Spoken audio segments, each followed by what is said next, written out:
Parfois l'amour te construit, parfois il te vide.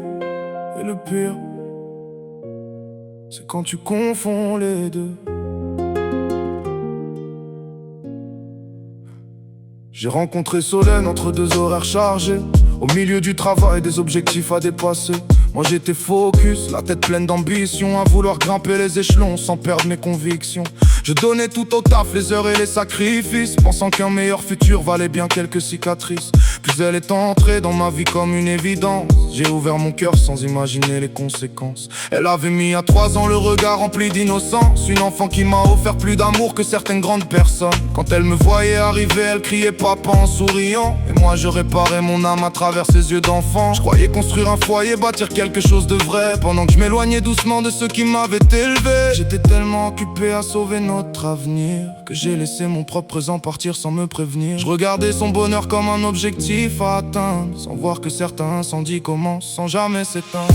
J'ai tout porté, les voyages, les efforts, les projets.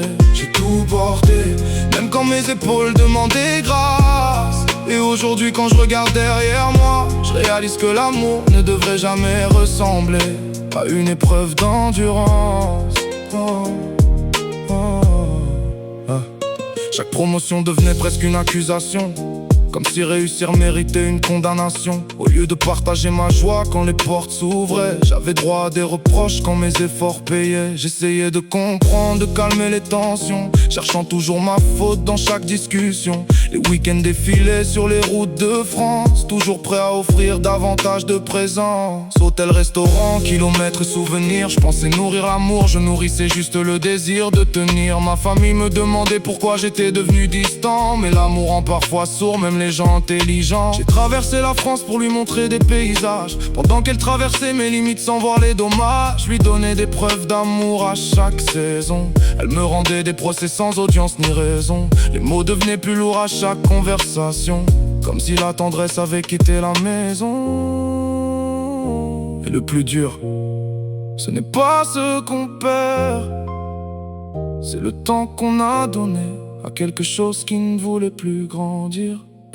J'ai encaissé les critiques comme un boxeur sans défense, pensant que la patience finirait par changer le sens. Mais certaines personnes ne voient que ce qui leur manque, même quand tu leur offres tout ce qui remplit une existence. La haine s'est installée là où vivaient les promesses, les paroles sont devenues plus froides que les absences. Et moi je restais là persuadé qu'aimer suffisait, alors que l'amour sans respect finit toujours par s'épuiser. Aujourd'hui je comprends ce que j'avais refusé de voir, qu'on ne construit pas un avenir en sacrifiant son histoire. Ma famille était là avant tous ces faux serments, et pourtant je les ai laissés attendre trop longtemps.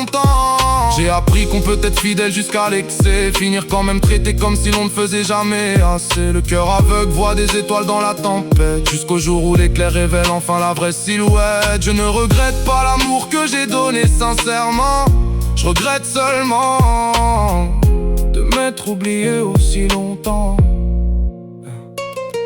À Solène, je te souhaite la paix. À Mia, j'espère que la vie te donnera tout ce que tu mérites. Et à moi-même, je promets de ne plus jamais confondre aimer quelqu'un avec m'abandonner moi-même, yeah. Parce qu'un homme qui donne tout doit aussi apprendre à se garder une part de lui-même, yeah.